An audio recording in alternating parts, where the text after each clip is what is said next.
few weeks ago, on the east side of Buffalo, a bronze statue of Harriet Tubman arrived on a trailer. 9 feet tall, weighing several tons, the statue depicts Harriet with one hand reaching down to hold a child, her face pointing the way to freedom.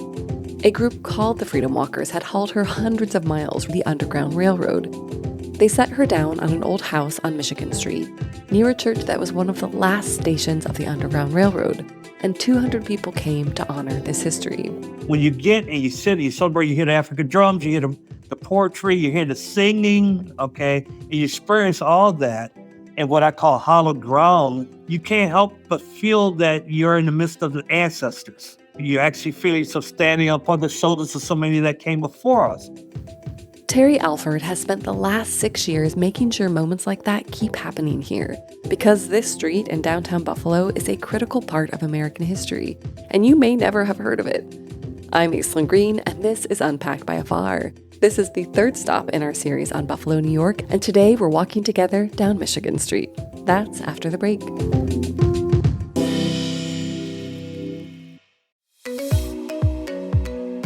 You know that moment at the airport when you're digging through your inbox looking for a confirmation number, and as you sift through hotel booking emails and restaurant confirmations, you start to wonder how travel got this complicated? Yeah, me too. Which is why I want to tell you about TripWaffle. It's a free app with one very simple trick. You forward your travel emails, flights, hotels, trains, that stroop waffle making workshop you booked, and it turns the whole mess into one beautifully clear trip timeline. No typing, no copy pasting. The app tells you what you need to know exactly when you need to know it. I just tested it for my upcoming road trip from California to Minnesota, and it just worked. It'll even track your flights and nudge you if your passport's about to expire, which I think we all can agree is a very good nudge to get. It's on web, iOS, and Android, and it's completely free for early users. Go to tripwaffle.com or search TripWaffle in the app stores and throw some booking emails at it. That's it. That's tripwaffle.com. This episode is brought to you by Accenture. When your advertising operations fall out of sync, everything else follows. Spotify and Accenture are working together to reinvent the rhythm of ad sales, using automation, analytics, and smarter workflows to simplify campaign delivery and access better data across the business. The result? Less time spent on operations, more time connecting brands with the moments and fandoms that matter most. Learn more at accenture.com/Spotify.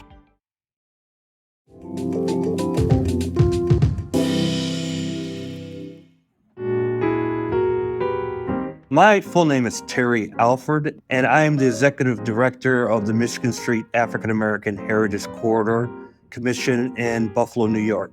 So for someone who maybe hasn't heard of it, what is the Michigan Street African American Heritage Corridor? So the Michigan Street African American Heritage Corridor represents 185 years of the African American experiences and contributions that included a number of different movements: the abolitionist movement, social civil rights movement, women's suffrage movement. Also included a new musical genre that we now know as jazz. It serves as the epicenter of African American progress right through the Civil War and into the great migrations of African Americans escaping oppression, Jim Crow, and the scourge of lynching in itself coming to a northern city. Terry knows this street intimately because it contains his history too. I'm 65 now, so I was born in 1961 at the height of the Civil Rights Movement, which is important to my life, in my life. I was born and raised in the city of Buffalo, but more importantly, I have a direct connection with the corridor. All my life, my family, my parents who raised 4 other siblings like myself, we were always around this heritage corridor. I remember the corridor being a vibrant place to live, play, worship, and create a business in.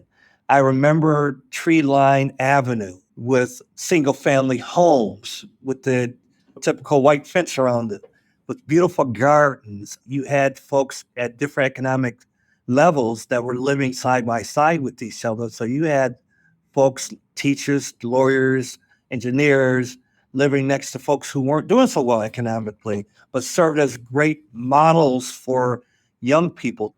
Terry remained in Buffalo, graduating from Buffalo State College with a major in sociology and a minor in urban planning. Later in life, he got his master's in organizational leadership, and throughout it all, he retained a connection to the corridor. It all came together in 2020 when, after a national search, the commission that runs the Michigan Street African American Heritage Corridor asked him to run the whole thing. I was both flattered but really bowled over, reflecting in my life, full circle, that now I'm in a place where I can actually have an opportunity to help transform a community that's been marginalized and distressed for well over 70 years. So as opposed to complaining about it, I'm in the middle of actually being a part of doing something about it. And we're doing great things here in Michigan Avenue. Starting with the oldest building on the street. The church itself is the oldest built structure by Black hands that was funded by Black hands. So it's the oldest structure, African-American built structure in the entire city. The church holds great history because it was one of the last stations of the Underground Railroad. It also served as the beacon of hope for so many people who were coming into Buffalo, not just freedom seekers that were seeking refuge, and ultimately they can travel further north to the city from the church to the Niagara River to cross into Canada. Most of those folks, freedom seekers, decided to stay in Buffalo because they felt protected. Terry says the church served as a beacon for many iconic figures over the course of several decades. Frederick Douglass, Booker T. Washington, W.E.B. Du Bois, William Trotter, Adam Clayton Powell Sr., Adam Clayton Powell Jr., so many other folks who spoke eloquently to the issues revolving around human rights, human dignity, civil rights, voting rights. Including a woman who lived right next door whose living room helped change the country. One of our iconic figures who's also a member of that church included Mary Talbert, who was an iconic figure, not just in Buffalo, but across the country, especially in the South.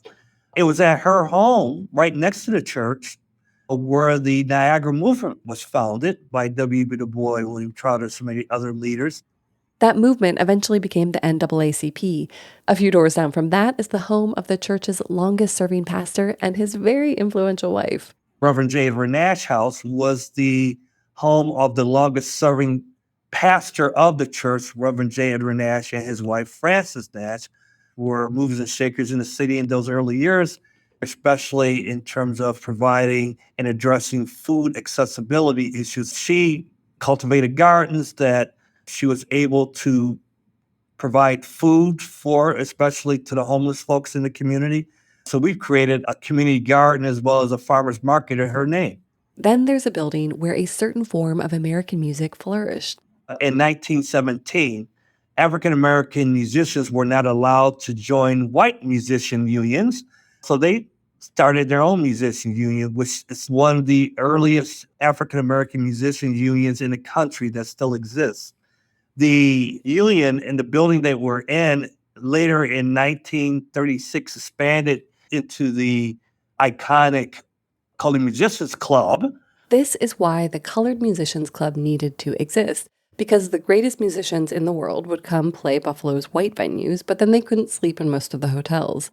After hours of entertaining white audiences would find their way into our corridor because they weren't allowed to stay at the hotels. But before going to their rooms, they would jam into the wee hours of the morning with the local musicians. So when you talk about Duke Ellington, Count Basie, Ella Fitzgerald, you name the musician, they came to Buffalo and in many cases stayed in Buffalo, jammed at the club. Billie Holiday, okay, who actually became a Buffalonian for 2 years. She met a husband at the club who was a drummer, local drummer, and she spent 2 years as a Buffalonian before she got tired of him and moved on. There was also a radio station that was instrumental to the civil rights movement. Waffle Radio, they're very important to our community because they served as the voice of the civil rights movement in the city. So you name the, again, I like to use the word iconic historic figure of the day, Martin Luther King, Malcolm X, Stokely Carmichael, Fannie Lou Hamer. When they would come to Buffalo, their first stops, and many times was at Waffle Radio where they would get interviewed but more importantly, they were announced where they would be going if you want to hear a presentation or see them speak. Terry tells me that this was Buffalo's Harlem. There were 400 Black-owned businesses. It was a stop on the Green Book. So there was an entire world here. And then, like so much of Black America in the 20th century, it was taken apart. That all started changing, I think, late in the mid to late 60s, right through the 90s, when you had something that's termed around the country urban renewal. We like to call it urban removal because a lot of things were sort of torn down and things. And the other thing that ended up happening was at the height of the civil rights movement, integration really took off. So folks who were well off were able to move in other parts of the city that before they could move to, they weren't accepted. And so what you had remaining was distressed communities. And that's where the commission comes in, to both maintain the historical integrity of the corridor and to build something for generations to come. We'll hear more after the break.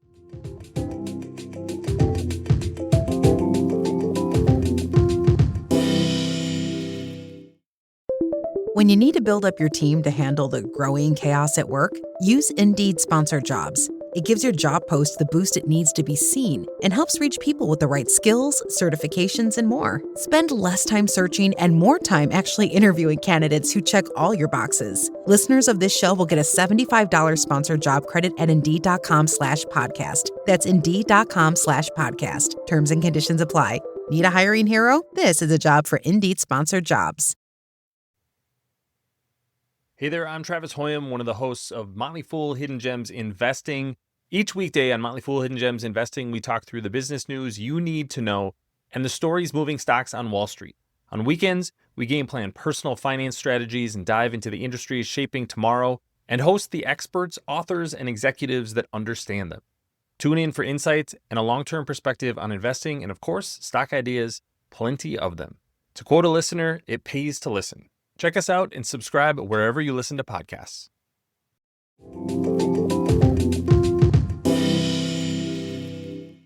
So I asked Terry what it feels like now to see the corridor restored, to be at an event like the Juneteenth celebration or the Freedom Walkers 2026, and Terry talked about his father.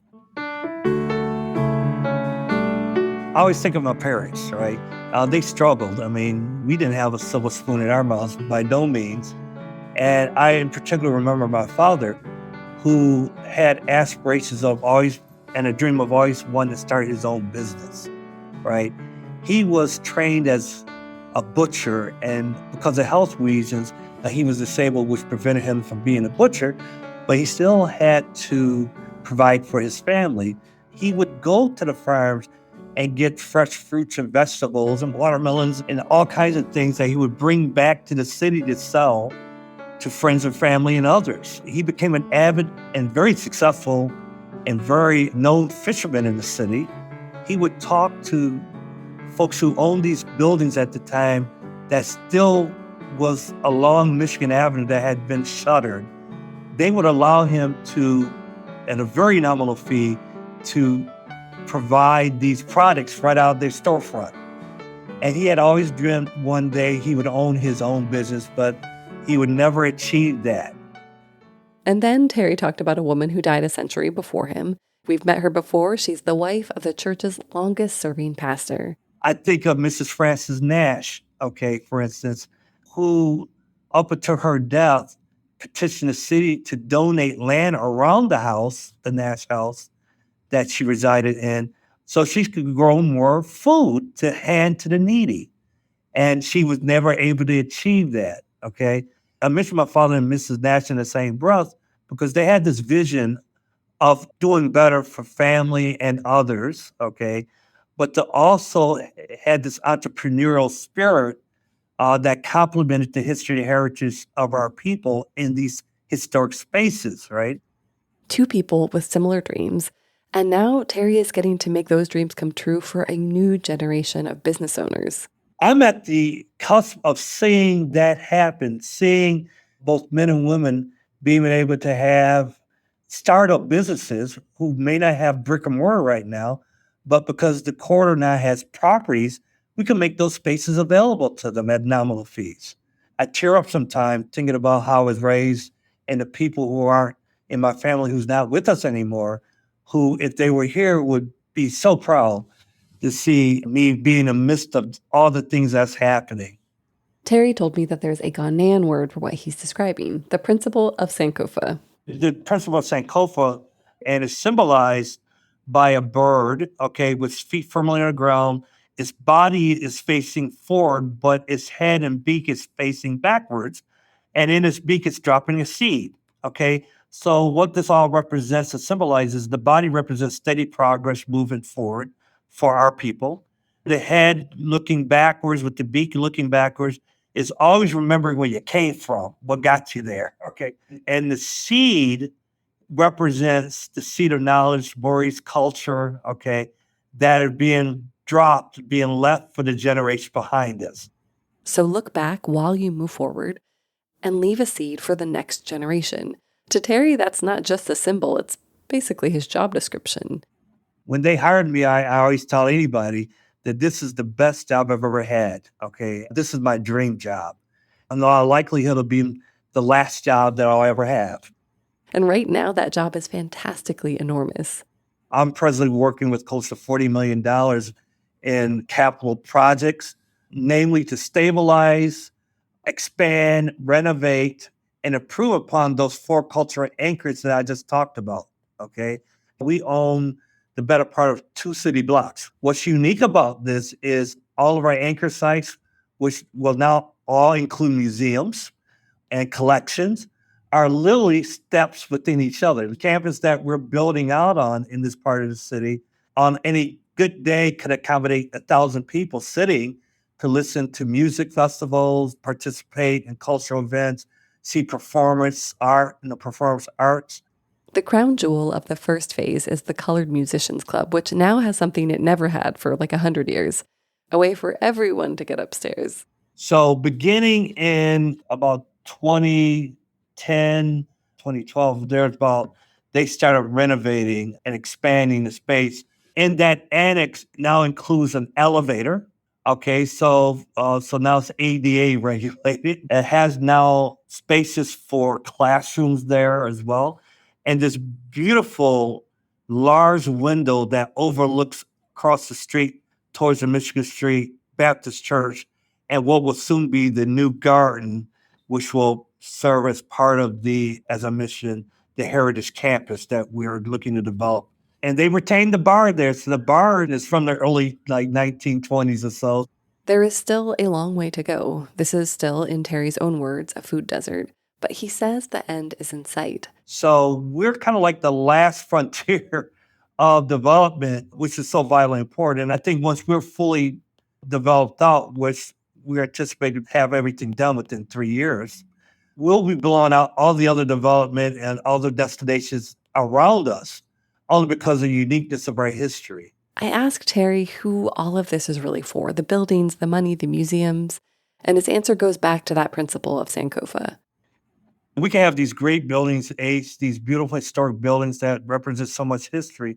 But if you don't have the people, you don't have the stakeholders to keep them maintained, if you don't have the young people, the children that comes in, that you stoke their imagination and their interest in history and preservation, if you don't have that to leave to the next generation, what do you got? It doesn't mean anything. So the people is what's the most important in these communities of history and preservation. Buildings are nice, okay? Yeah. Collections are great. But if you don't have the people, then what's the point? And when Terry describes the future, he has a crystal clear vision of what all of those people are doing. So I foresee in 2030, any visitor coming and arriving at quarter at 10 o'clock and not leaving until well after 9 p.m. and being totally satisfied with their experience. And what do you think it'll feel like? Is there a cocktail you'd have in hand as you're like looking around and observing? Well, my cocktail will definitely be a dry martini, okay, on my tie. But more than likely, I would rather be doing that underneath the tree in our Heritage Campus, underneath an umbrella. Okay, shaded from the sun. Shaded umbrella, absolutely. Yeah, and surveying all that you've helped. All that you can see. I really, the vision is seeing literally thousands of people walking in and out of buildings, museums, businesses, here from 10 to 9, and not ever leaving the community. Where you see that dollar transferring hands maybe 11 to 12 times before it leaves this community. And that's a healthy economic ecosystem to me. And we can get there. We can get there in our lifetime.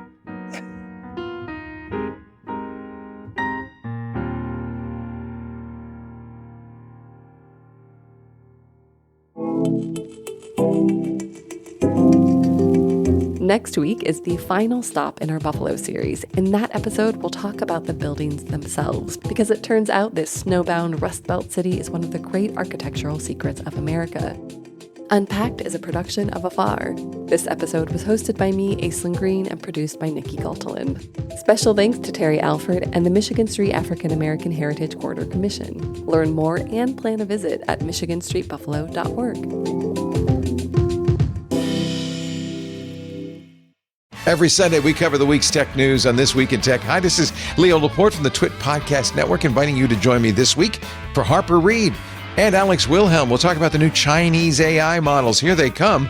But what is China's end game, and how will the U.S. government respond?